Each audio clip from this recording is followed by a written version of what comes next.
Manchester City, a.k.a. l'Arabie Saoudite FC de Première Ligue, a.k.a. FC 115 charge à leur actif. Ouais, je pense que ça s'entend, j'aime pas cette équipe, mais on va essayer de rester neutre tranquillement. Shalom, salam, salut, et bienvenue dans un nouvel épisode de La vie incompris. Jingle. Fais pas de l'eau dans la bouteille d'eau, je rabatte ma baby elle boudata. Augmente le son, réveille tout le bendo. Je suis à la cité comme Mogenda, sur la défensive comme Wataru Endo. Salut tout le monde, c'est votre Gadini. J'espère que vous allez bien et que cette reprise du foot vous a fait du bien. Le Community Shield vient à peine de se terminer au moment où j'enregistre cette vidéo, et il y a des choses à dire sur ces deux équipes, que ce soit Crystal Palace ou Liverpool. Mais c'est pas le sujet d'aujourd'hui. Aujourd'hui, on s'attaque à Manchester City de Pep Guardiola. Nouvelle vidéo, nouvelle thématique, mais surtout de nouveaux avis tranchés, potentiellement désastreux, mais toujours assumés. Manchester City est un club qui a dominé la Première Ligue, surtout entre 2020 et 2024, mais cette domination a pris un sacré frein la saison passée. Que s'est-il passé ? Pourquoi ce grand club qui faisait peur n'effraie plus personne en Première Ligue ? À quoi s'attendre cette année ? C'est ce que nous allons voir dans cette vidéo. Premièrement, il y a eu un gros coup l'année dernière qui a un peu fait du mal au moral de toute l'équipe, surtout de Pep Guardiola, c'est la blessure de Rodri. Ballon d'or actuel qui a manqué la quasi-totalité de la saison. Perdre son maître au milieu de terrain, c'était un gros problème. Victime d'une rupture du ligament croisé vers la mi-septembre, ça a fortement affaibli le milieu de terrain. Sans remplaçant crédible, le plan de jeu en a souffert. De plus, le groupe vieillissant, très vieillissant même, entre De Bruyne, Bernardo Silva, Gundogan ou encore Jack Grealish, ce groupe a montré des signes de fatigue et d'inconstance durant l'ensemble de la saison. Si on compare la saison précédente à celle de 2023-2024 par exemple, City a effectué moins de sprints par 90 minutes. On parle quand même de 111,6 contre 126,6 en 2023. En plus de ça, elle a parcouru moins de distance. On parle quand même de 108,9 en 2024 contre 113,3 en 2023. Certes, c'est peu, il y a peu de différence, mais c'est quand même significatif. Mais ce manque d'intensité s'est accompagné également de moins de courses sans ballon. Et ça, par contre, c'est critique. On parle de 160,6 km en 2023 contre 121,9 en 2024. Grosse différence. Très grosse différence. Et du coup, qu'est-ce que ça engendre ? Un jeu plus statique, moins d'appels, moins de création offensive sans ballon. Et concernant le pressing, c'est la même chose. 143,5 km en 2024 contre 157,7 km en 2023. Ce qui impacte la transition offensive et l'efficacité défensive. Mais ce n'était pas le seul souci. On avait une inefficacité offensive ultra présente. Après 19 journées, City avait tiré quand même 330 fois contre 306 avec moins de précision. Certes, il y a eu plus de tirs, mais beaucoup moins de précision. On parle quand même de 107 tirs cadrés contre 119, soit 32% des tirs en 2024 qui étaient cadrés, contre 39% en 2023. Et ça, c'était au milieu de la saison. Je parle vraiment que de la première partie de saison. Résultat des comptes, 32 buts en mi-saison, contre 44 en 2023. On avait donc un ratio de tirs par but qui s'est détérioré. Il fallait plus de 10 tirs pour marquer un but contre 7 la saison passée. Ce manque d'efficacité est lié à la Haaland dépendance. Il a marqué à lui seul plus de 52% des buts de City alors qu'en 2023 c'était 22%. Machine de guerre certes, mais une machine de guerre esseulée. Les autres joueurs, titulaires pour certains, genre Savinho, Foden, Bernardo Silva, Gundogan, Jack Grealish et même Matheus Nunes, ils étaient à 0 but en 2747 minutes cumulées. Ça fait peur comme stat quand même, Parce que là j'ai sorti des noms, je parle de Foden qui a été élu joueur de l'année. Je parle de Savinho, recruté en grande pompe depuis Girona. Bernardo Silva, valeur pseudo sûre de Première Ligue. 0 but en 2747 minutes cumulées. Ça fait très peur comme stat. Et défensivement, ça encaissait beaucoup. City concédait beaucoup en début de match. 73% des buts encaissés étaient en première mi-temps. En termes de expected goal against, dans le classement des équipes qui ont le moins d'expected goal against, City était à 52,90, soit à la 4e place, alors que la saison précédente, ils étaient 2e. On voit bien qu'il y a un déclin du coup, c'est problématique. Et pour moi, le plus gros problème, c'était Doku et Savinho. Parce que Doku, c'est le meilleur dribbleur de PL. Y a pas de débat. Avec 60% de dribble réussi, mais c'est un taux de conversion à la Madueke avec seulement 10%. On parle d'un ailier, mais on parle d'un ailier qui a moins de stats que Ryan Aït-Nouri. Et Savinho, alors lui c'est pire. Il dribble moins bien que Doku, même si c'est un peu similaire, mais il dribble moins bien, avec 56% de réussite. Mais 2% de conversion. 2%. C'est critique. Seulement un but la saison passée. Certes, tu y passes décisive. Un but. Un but pour un ailier. Il faudra vite remédier à ça. Mais du coup, Pep a essayé de réagir.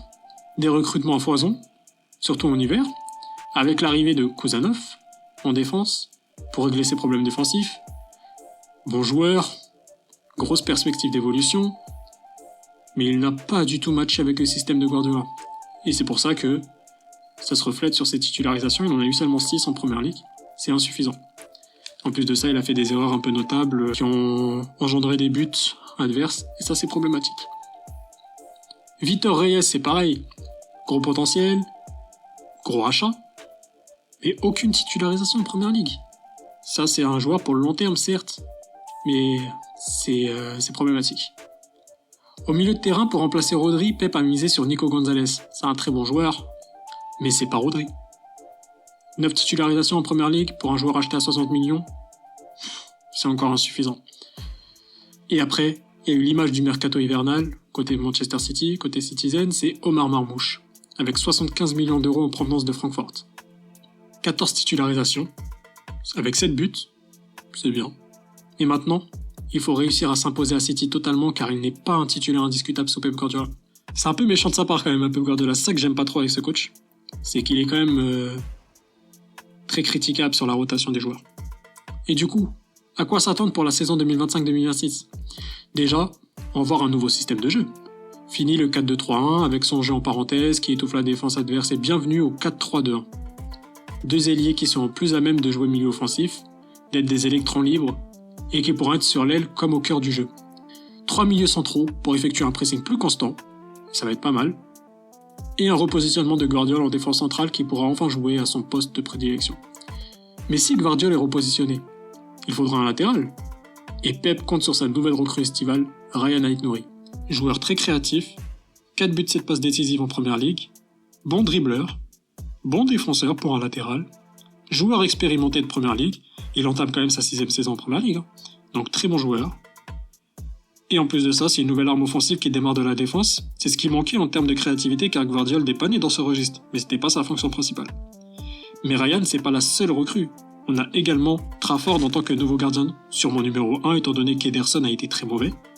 Plusieurs erreurs grossières, menant à des tirs ou même des buts, des actions où il aurait tellement pu faire mieux. Mais bref, c'est pas l'assurance tout risque. Et Trafford est un gros espoir britannique, vainqueur de l'Euro U21 2023 contre l'Espagne, meilleur gardien de cette compétition, et en plus, il a fait une saison rodage en première ligue avec Burnley, donc il commence à engendrer de l'expérience. Trafford semble être venu du coup pour s'installer à long terme au cage de Manchester City, et ça leur fera un énorme bien, surtout comparé à Ederson. Même si je ne sais pas pourquoi, le départ de Donnarumma du PSG commence à se concrétiser, donc je sens tellement que Pep Guardiola va sauter sur l'occasion pour le prendre, je sais pas pourquoi, mais je le sens, parce qu'il avait déjà fait des phrases pour dire que c'était un bon gardien, etc. Sachant qu'Ederson va quitter City pour Galatasaray, je sens que Trafford il sera quand même numéro 2, mais actuellement il est encore numéro 1 tant que Donnarumma ne rejoint pas City. Et concernant le pressing amoindri, et l'âge vieillissant de City au milieu de terrain, du coup il faut faire un peu de ménage, mais il faut aussi recruter. Et qui est arrivé ? Tijani Reinders. Reinders, ça sera d'une grande aide au milieu de terrain de Manchester City. À mon sens, le meilleur joueur du Milan AC sur les 2 dernières saisons, même si certains disent Pulisic, personnellement, je pense que Reinders a été meilleur parce que Reinders, c'est 55 millions d'euros, mais c'est un créateur, un régulateur, un joueur très constant, expérimenté aussi, c'est tout ce qu'il fallait pour Pep. Et pour l'offensive, on a également Ryan Cherki, joueur français arrivé pour près de 35 millions d'euros, l'un des meilleurs joueurs de Ligue 1, très gros créateur, mais il a un petit problème, c'est qu'il est un peu trop fantasque pour Pep Guardiola à mon sens. Pep Guardiola, on sait très bien ce qu'il en pense des joueurs qui font trop de chichi. Ça finit sur le banc. On l'a vu avec Riyad Mahrez. Riyad Mahrez, il a été joueur du mois en première ligue. Il avait enchaîné les grosses performances, mais vu qu'il faisait des dribbles parfois un peu inutiles, Pep Guardiola l'a entre guillemets sanctionné en le mettant sur le banc 3 ou 4 journées de suite. Après, c'est C'est mon avis, je pense qu'il va pas être titulaire indiscutable à City. Et avec le probable départ de Savinho à Tottenham, du coup de Jack Grealish à Everton, ça c'est acté, et de McCarthy du côté de Nottingham Forest, joueur de rotation surtout en match quasi plié, bah du coup City aura besoin d'un nouveau joueur offensif. Et selon Fabrizio Romano, encore lui, City a entamé les discussions avec le Real Madrid pour Rodrigo. Alors imaginez une attaque Rodrigo sur le flanc droit, Haaland Marmouche sur le flanc gauche, ou encore Cherki Haaland Rodrigo, ou encore Foden, Haaland, Cherki ou Rodrigo, peu importe, bref, ils ont tellement de solutions Manchester City. Le souci offensif, je pense c'est assuré que c'est réglé. Du coup, on a un recrutement sur toutes les lignes qui permettra une dynamique différente de la saison passée. Pep, il aura une meilleure rotation comparée à la saison passée, et ça, c'est un gros facteur déterminant de leur saison. City va capitaliser sur une profondeur d'effectifs plus équilibrée et un effectif plus jeune pour le plus grand bien de Pep Guardiola. Donc, quel est le but de City ? C'est quoi son objectif ? Officiellement, c'est de se rebattre pour le titre. Officieusement, c'est de gagner le titre. On peut pas investir autant, être autant dominant sur une décennie entière pour être juste une équipe de top 3. City va vouloir le titre et ça commence avec de bons matchs. 3 de rodage et 2 de test.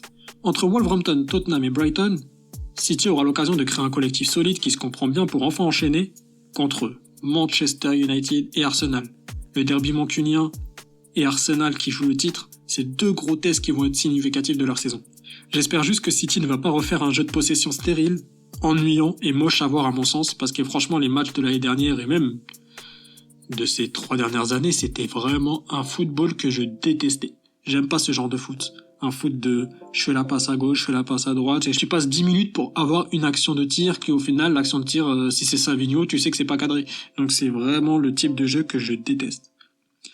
Et j'espère aussi qu'on aura le retour du magicien Foden au milieu de terrain, parce que Foden, sa saison 2024-2025, elle a été catastrophique. Mais sa saison 2023-2024, mais Pep Guardiola, heureusement qu'il l'avait dans son équipe parce qu'il était tellement fort, c'était un mec injouable, il était trop fort. Donc j'espère qu'on retrouvera aussi ce joueur-là, parce que c'est très beau à voir jouer. Passer du meilleur joueur de première ligue à un joueur de rotation, voilà, c'est dur pour Foden. Hein. Mais voilà, je vois quand même City être dans le top 3, personnellement. Mais je les vois pas top 2. Et vous les Citizens, vous en pensez quoi ? Qu'avez-vous pensé de ce mercato ultra intéressant et dépensier, qui n'est pas encore terminé d'ailleurs, peut-être qu'il sera encore plus dépensier. Vous pensez au titre ? Est-ce que vous pensez que vous pouvez jouer tous les titres également ? Est-ce que vous pensez que la saison passée va être effacée ? Dites-moi tout en commentaire. On se retrouve très vite pour une nouvelle vidéo.